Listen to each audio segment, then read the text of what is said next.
Oh,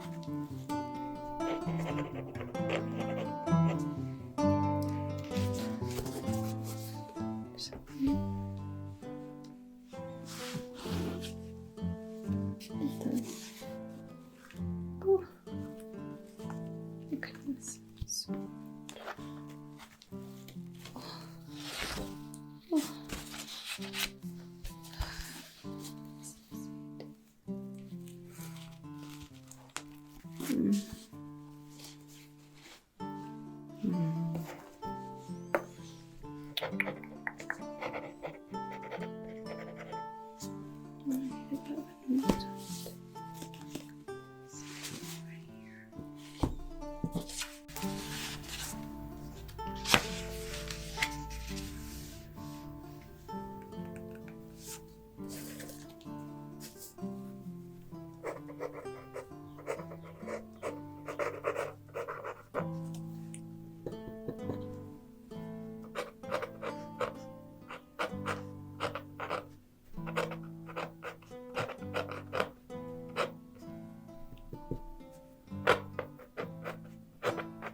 Daar het ogenblik onskuld. Daar. Waarin jag... Oh my... I am so sorry. Can you understand me now? Oh, good. Oh dear. I suppose it's true then, isn't it? You know, I had someone come by earlier. It was a guard from the surface. Told me that there might be a human coming by my library today. You know, I didn't really believe her at the time, but I suppose it's true. There's a human in Knapwin once more. Well, what do you know about that? Well, hello. Welcome to the Library of Knapwin. What is it that I can do for you exactly? Oh, yes, of course. You'd like some help with the runes. Yes, it would be very difficult, I suppose, living in a town like Knapwin and not knowing your basic runes, wouldn't it? You know, we used to speak, well, we still speak common, but we used to write common a bit more back when, you know, humans and elves and gnomes were more common here. But it's been quite a while since written common has been, well, common, I suppose. Yes, quite a long time. Now, I think you'll find that most dwarves can speak common with you.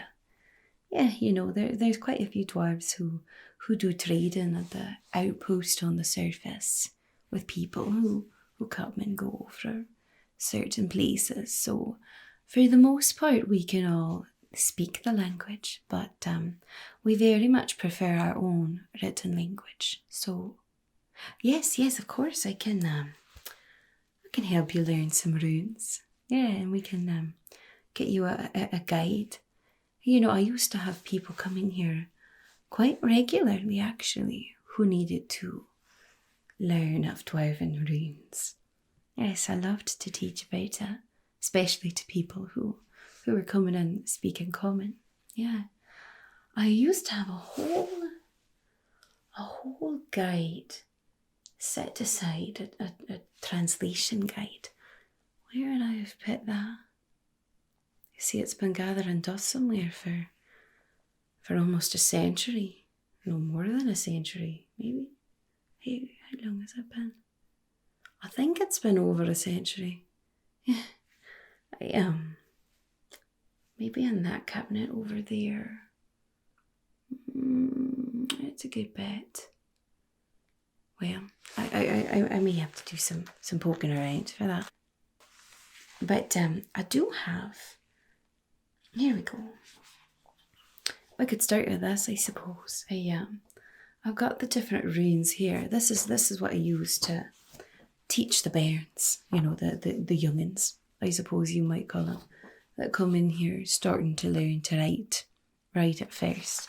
This is the guide that I use with them. So I suppose if you wanted, we could start out looking at this, and I could teach you some of the basics, and then perhaps go from there. You could look through this, and I could see if I could find the actual translation guide for you. Does that sound good? All right, good. You know, I think you'll find that runes are they're actually quite fun to learn. You know, the common language that humans and other races speak, it's sort of a combination of a few different languages. And as such, there are certain things about it that sometimes they don't exactly make sense. Things don't line up perfectly well. I think you'll find, though, with runes, it's a very straightforward language. We have certain runes that make certain sounds, and that rune only makes one sound. So it's quite easy to actually figure out what is supposed to be said and how a word and a letter is supposed to be pronounced. So I think you might find it quite simple actually to learn. Yes, it's quite useful. You know, there's no little tricks or rules that you have to memorise. What you see is what you get. It's sort of like a dwarf actually, if you're asking. We dwarves are we're very honest. We say what we mean. No hidden agenda there. Although sometimes we can be a bit blunt. But at least you know we're not lying. Anyway, why don't we go through these runes first, and then we'll go from there, right? I'll see if I can find that guide for you. Wonderful. Good. So, here we have the Runic Alphabet. So you'll probably notice right off the bat there are a few symbols on here that look quite similar to what you might expect in your alphabet. This one right here looks familiar. This one as well, maybe. Yes, there are quite a few symbols from here that were actually taken almost exactly for the common language as well. But like I said, here we don't really mess around with more than one sound per letter and things like that. No, we have 24 runes in our alphabet. And with that we can make any sound, any combination, any letters, any words that you need. It's just these 24. Let's take a look, shall we? Here we are, the Runic Alphabet.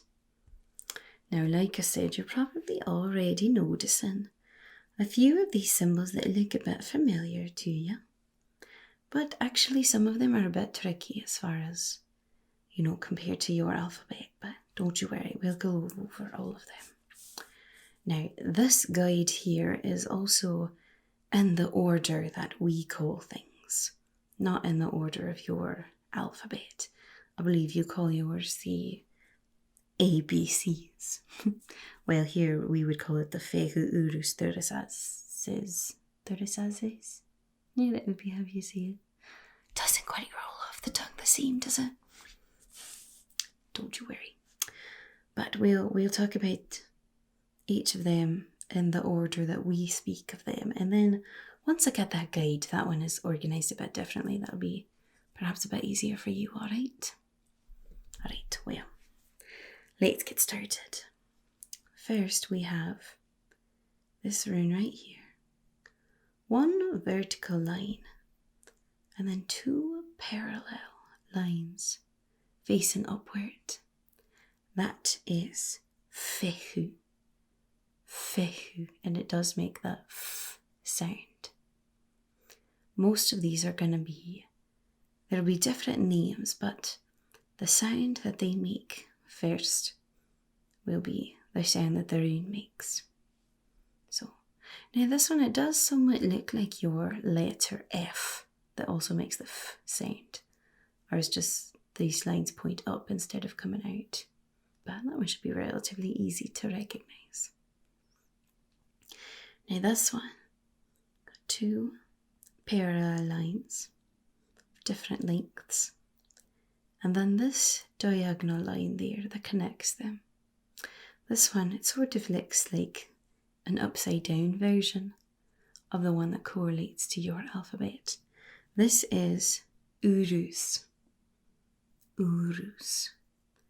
And it makes the same sound as your letter U. Now, from my understanding of Common, there are some letters that make more than one sound. For example, the U or the A or the E, letters like that. But here, urus is always going to make the U sound. So sometimes in Common, you might use a U to make that sound. You might also use a double O or something like that. There's none of that in runes here. One rune, one sound. It's actually quite easy to remember. So none of those strange little tricks or wondering how something is spelled. It's always spelled the same. It always is spelled exactly how it sounds. It's helpful.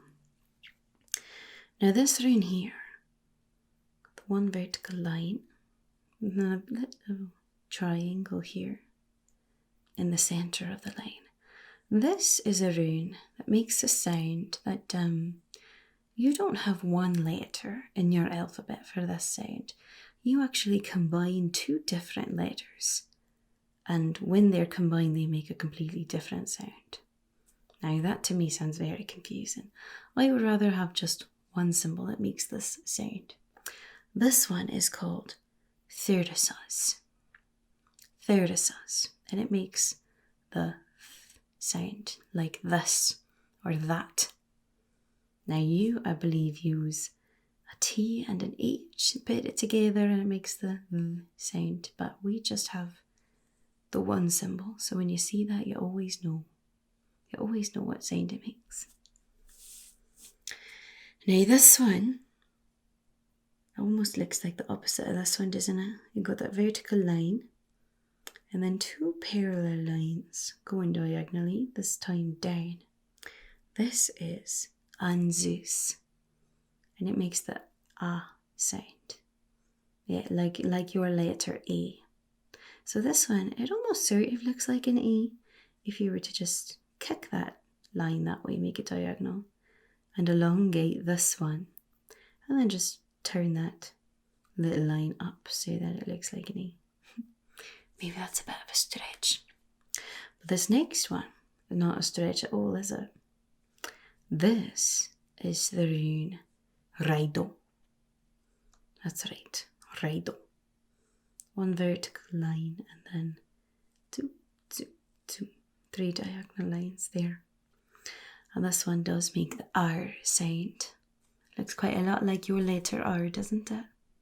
Yes, it does. Although most people, I suppose, write it a bit more curvy than our more, sharper edges. Now, the reason that our runes are written like this is because this is a very, very ancient form of writing. This system of writing existed even before we had things like parchment, ink to write on them. This was back in the days where we used to carve our words for all time into wood or stone or something else like that.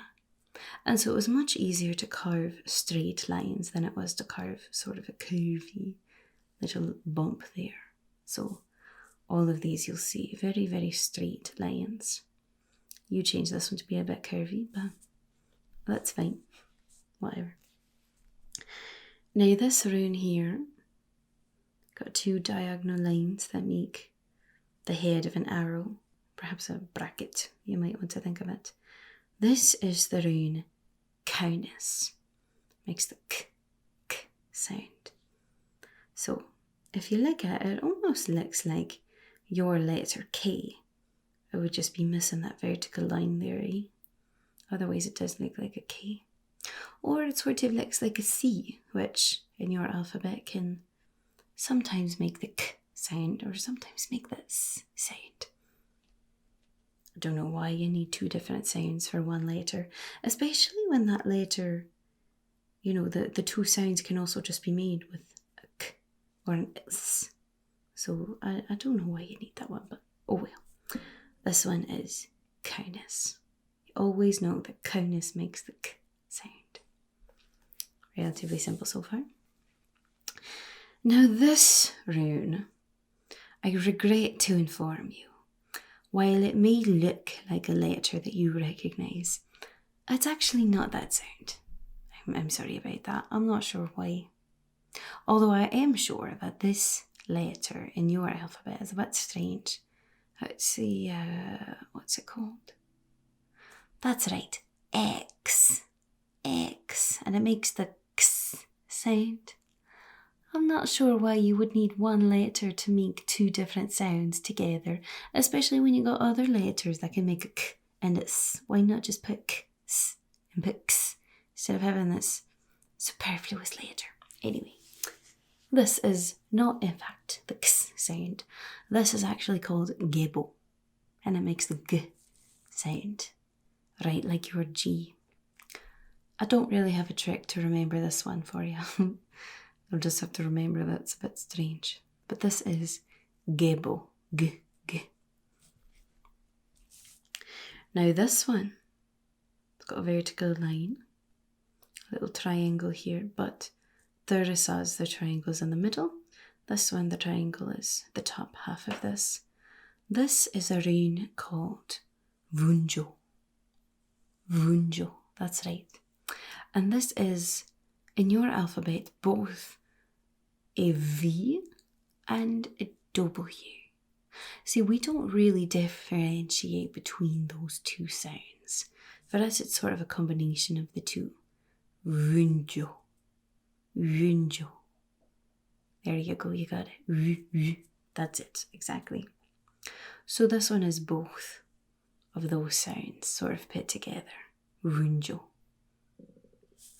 Now this letter, 2 parallel vertical lines, 1 diagonal line in the middle there.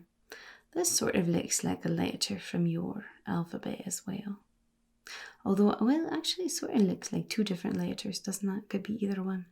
Well, it is one of them. This is Hagalas. Hagalas, and it makes the h sound, like your H. Yes, that's right. Hagalas, almost like your H. It's just this little line here is diagonal instead of going straight across. It also sort of looks like an N, which brings us to this one. This vertical line with 1 diagonal cutting through the middle. This is called Narthus, and that is our N sound. Narthus. Again, I don't really have a trick to help you remember that one. I'm not sure, maybe you can think of something that helps you remember that's the N sound. But this one, again, is quite easy. This one is actually exactly the same. Well, I suppose some people in common might put a little hat and a little fit on this one, but this is Isa, and it makes the I sound. That's right, just like your letter I. So hopefully that one will be easy for you to remember. Now this rune, quite interesting looking, I think. You got 2 different brackets here. The first one here is the same as Kauthus, but this one you got the extra one going the other direction. This is Jera. Jera. It makes the J sound. That's right, just like your J. Now, your language, the letter that you use for G, Gebo, G, it can also be the J sound. So it sort of depends on what other letters it's around or where it is in the word, depending on what sound it makes.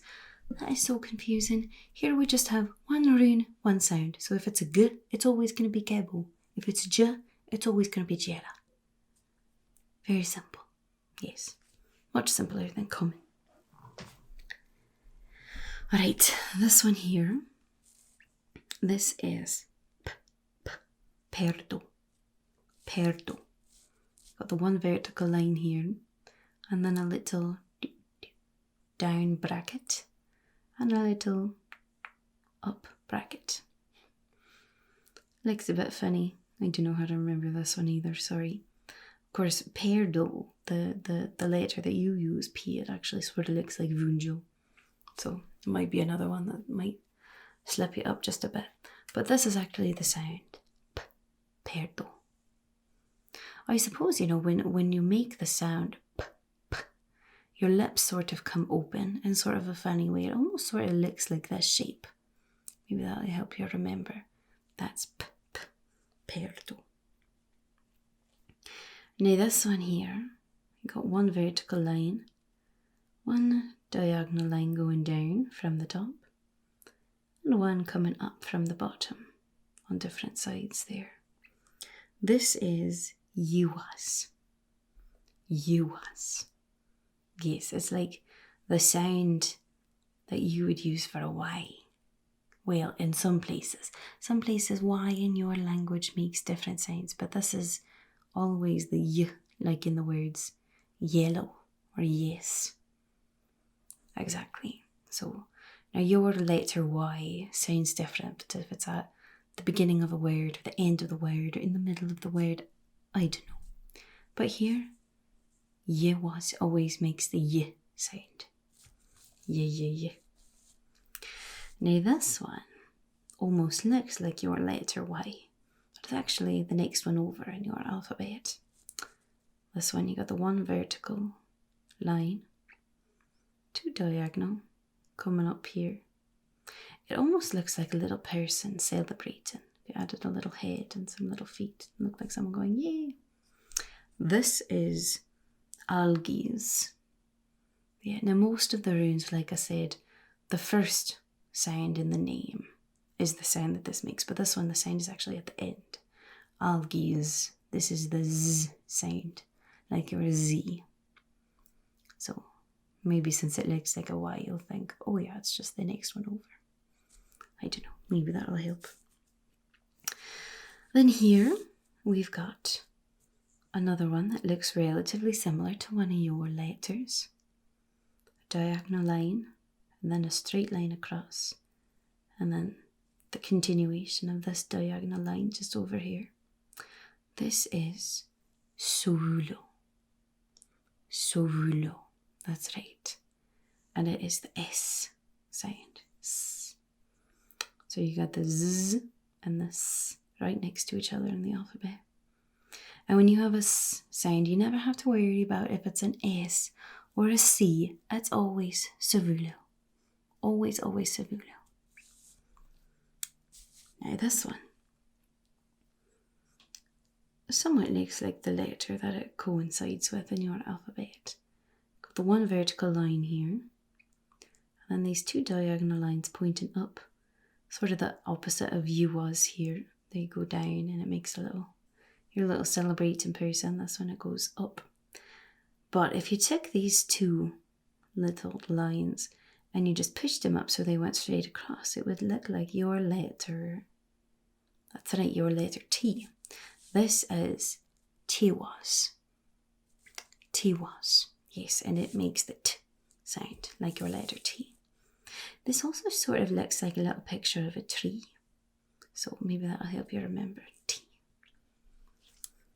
Now this rune, I'm sure you've got no qualms about what this one is. This is another one that is exactly how it looks. This one, vertical line, two little triangles there. This is Berkana. Berkana, that's right. And it does make the b sound. Berkana. So it does look almost exactly like your letter B. You just made it a bit more curvy. But it is pretty much the same. Berkana. Now this is another rune that I regret to inform you is a bit tricky for someone who's learning runes from common. It looks like your letter M, which makes the sound, but it's actually not that. This is Ewas.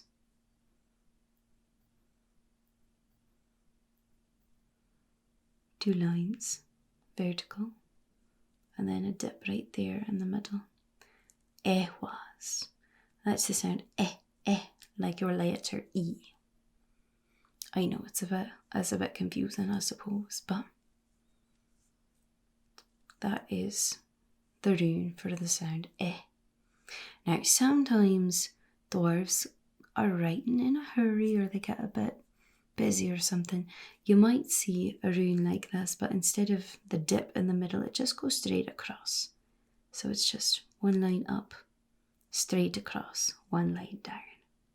It means the same thing, but when you see that, it's just another way of writing Ewas, the lazy way. So you have Yiwas here, which makes the Y sound. Ewas here, which makes the E sound. Now, this rune here, it sort of looks like your M still, just a bit fancier perhaps. This one actually is our version of M. This is Manas. Manas, that's right, and it makes the sound. So this one you do two vertical lines going up, and then you just cross two diagonal lines there, making that symbol in the top. Manas. Then this one vertical line up, one diagonal line on the side there. If you get two diagonal lines, you get Tewas, but this one is Lagus. Lagus. And it is the L sound. Lagus. It almost looks like if you just flipped it, put that on the bottom and then just, straightened it out, it would look like an L. So maybe that'll help you remember. Now this rune is another one. It's like this Thurisaz up here, where it's two letters put together for you, but when you put them together they make a different sound. We just have a rune that makes that exact sound. One rune, one sound. One rune, one sound. This is like two brackets put together. It's almost like you're going to write Jera here, but instead of placing them like this, you just put them so they look like they're hugging each other. This is Ingwas. Ingwas. And it makes the ng sound, like in sing or finger. That's right. So you put together the letters, what is it? N and G. That's right. N and G put together makes the ng. Well, we just have one symbol to do that. So if you see an N and a G, they don't make these sounds. You don't have to worry about that. You just know this one means ng. Now this one here, this sort of looks like the letter that it refers to in your alphabet. This rune is Dagas. Makes the D sound, like your D. It's got the two vertical lines, and this time you do two diagonal that go top to bottom. And if you look at it, it almost looks like here's one D, and then it's just mirrored right here with another D. So if you just cut it in half, that would be a D there, Dagas. And then finally we have this one over here. It almost looks like Ingwas there if you just sort of cut off that top part. So instead of 2 even brackets, you got brackets that just have very short bits on the top there. It almost looks like your letter O, but it's just got a little stand there. And that's actually, this is that sound. This is Othala. Othala. And it makes the sound, like your O. So, you definitely got some here that have got similarities to your alphabet.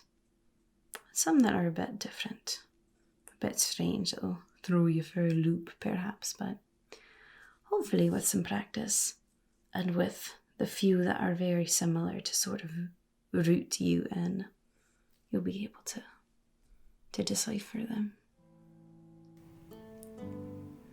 Alright, well, why don't you look over this? You can also go and just sort of browse through the library if you'd like.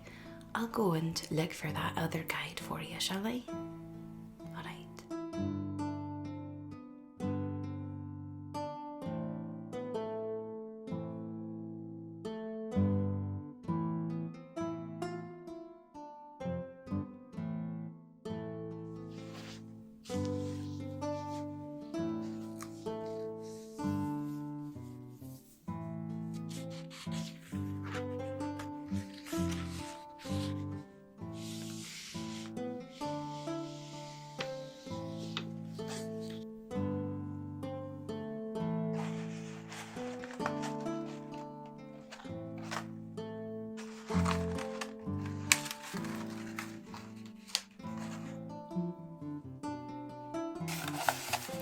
There you are.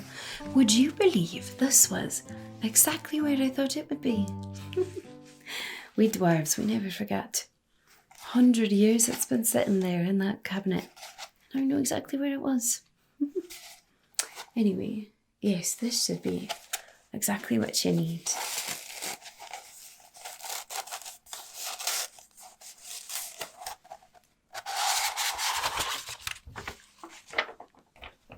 There we are. Okay. Yeah, I think this will be very helpful for you. So, whereas here, obviously you don't have the letters written, your alphabet with it. This guide here, a translation guide, it lists each of the different runes with the corresponding letter in your alphabet. And whereas this one is organised in the order that we use our letters in, this one is organised in your alphabet. So it should be quite helpful, actually, I think. Yeah, here, let's take a look. There's a few things I want to point out for you as well. Right. Here we go. Move that out of the way, perhaps. There, so this one will be quite a bit more helpful. I do think it was nice that we went over all of the runes on here, so you at least sort of know what they are. But this will be a very useful guide when you're actually translating things, so you don't have to try to memorize all of, the runes right away. Here we have, very specifically, the Dwarven to Common Translation Guide. So this one, whereas, like I said, this one was organised in our order of our alphabet, this one we've organised in your alphabet. So for the most part, you'll notice that one rune coincides with each letter. But there are a few exceptions because you've got some strange letters in here that, we weren't exactly sure what to do with. So you'll notice that the rune Kindness, we've got it here for C, because C does often make the K sound. We've also got it for K, obviously, which makes sense. K makes the K sound. We've also got it down here with your strange little letter Q, because Q makes the K sound, but it also has to always be paired with your letter U, so it makes the Q sound. Yeah, I know, very confusing. It doesn't really make sense, does it? So, we just put the rune kindness with it. And I suppose if you needed something to be Q, you could just put kindness and then runjo. Q.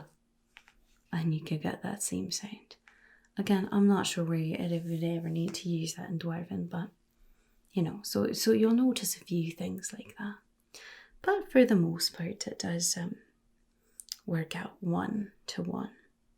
So we've got A, Anzus, B, Berkana, C, Kaunas, D, Dagas, E, Ewas, F, Fechu, G, Gebo, H, Chagalas, I, Isa, J, Jera, K, Kaunas, L, Lagus, M, Manas, N, Narthus, O, Othala, P, Perdo, Q, Kaunas, I guess, R, Raido, S, Sovulo, T, Tewas, U, Urus, V, Runjo, W, also Runjo, X. Okay, now this one, like I said, this is from 100 years ago, and many of us have continued to learn since then, but this particular letter, the letter X, like we already discussed, is sort of a superfluous letter. But I think the people who originally created this translation guide, they figured that we didn't have this letter X. You didn't have a symbol for Thursas, for the TH sound. So I think they just put them together and hoped that it would line up. It doesn't really. Just the X is stupid. Just don't think about X. Alright. Anyway, X Thursas, I suppose. Y, Yewas, Z, Algates. And then we've got the two little bonus ones down here that you don't have, but have the sound of the TH together. Makes Thursas. And the NG makes Ingwas. So, hopefully this guide here will be quite helpful to you as you're looking at different signs, different readings, whatever the case may be that you're looking at. This will be a great guide to, go rune for letter for rune, and figure out what is being said. So there you are. Why don't you take the guide and then you can have this copy as well too. You know, it might actually be fun as you're learning things. You could study here, and then you could even sort of test yourself with this one. See how much you remember. Might be a fun little game you could play. Oh, I also did find while I was over there, I used to make these little cards, I suppose, with certain words on them that were very common words that people who were visiting our city might want to find. Yeah, things like a tavern or blacksmith. Lots of them are place words. Now, even back, 100 years ago, there weren't all that many humans and other people that sort of came to Knapwin. Mostly it was traders, peddlers, people like that. And so most likely they were looking for different shops. So I would have some of these cards made up for them so they could have these with them and have an easier time finding places. But, you know, they are also quite helpful for learning common words and learning exactly how to translate between the languages. So, for example, got this one here. Not a place, obviously, but a very important word. The word dwarf. Now, in your alphabet, you would say D, W, A, R, F. But here we say Dagas, Wunjo, Anzus, Raido, Fechu. So you can see exactly, this is one of the words that works exactly the same for each of the different letters and runes. Now, that's not to say that that always happens. There are a few exceptions when you're translating. Like this word, for instance, the word blacksmith. Now, this is a word that obviously many of the people who come here trading would like to find a blacksmith, somewhere that they can buy some excellent Dwarven made weapons. Now, in your language, we've already talked about this sound, the k sound, and how you have two different letters that do it. And sometimes Common decides that you need to have two different letters together to make exactly the same sound. That just doesn't make any sense to me, really. But that's how it is. So you have B, L, A, C, K, S, M, I, T, and H. But we don't do that. We've got some of these you can see the same, but here we would do Berkana, Lagus, Anzus, and Kaunas, but just the one. We don't necessarily mess around with doing two of these, because if we were to do two Kaunas symbols right next to each other, then we would pronounce it Blacksmith. No. That's not how it works.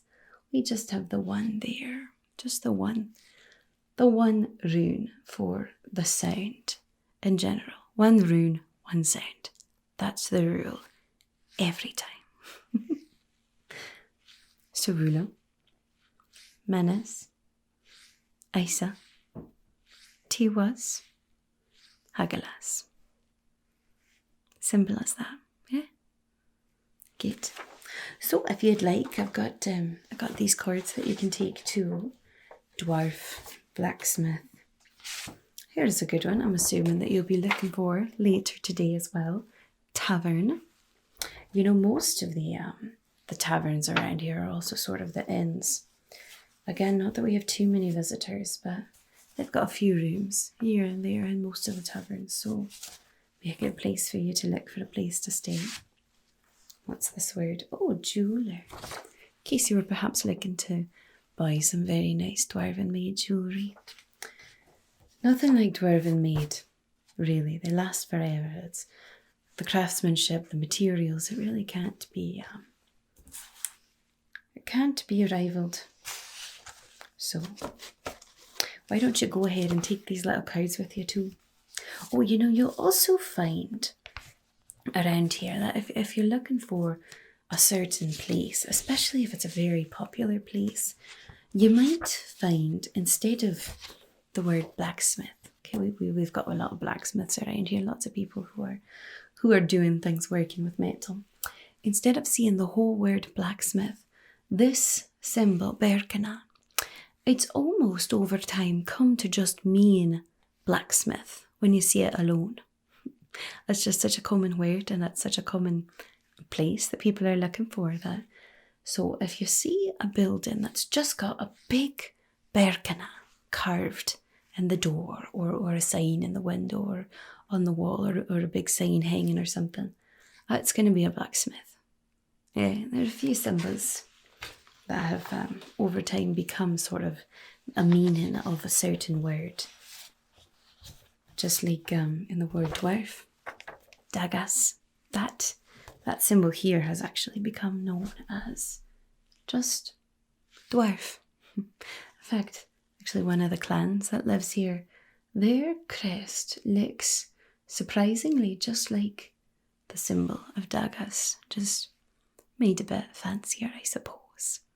But if you see this, just this symbol by itself somewhere, most likely it means dwarf. So, why don't you take these cards with you? Got a handful of them here. I don't think it's the whole set that I used to give out to people, but I'll get you started at least. And you know, why don't I think I got around here somewhere. Over here. Here, I've got just a bit of extra parchment. You can take this with you too, and then as you're planning out your days here, if you're looking for something specific, you can translate it ahead of time, write it down, and then you'll have it with you when you're walking around, eh? Yeah, alright. Why don't you take this with you too then? Well, I think that's all I've got as far as resources to help a visitor learning runes. I'm sorry I wasn't more prepared. You know, usually a visitor to Knapwin that isn't a dwarf, it's quite a lengthy process. So I just figured that the next time I saw a human or another race that didn't know the runes, I would have some time to prepare. But I been caught a bit off guard, I'm afraid. Do you mind if I ask how you happen to get into Knapwin in such short notice? Can't help but be a bit curious.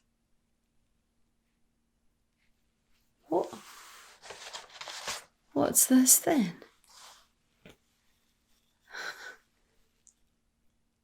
A dwarven crest, eh?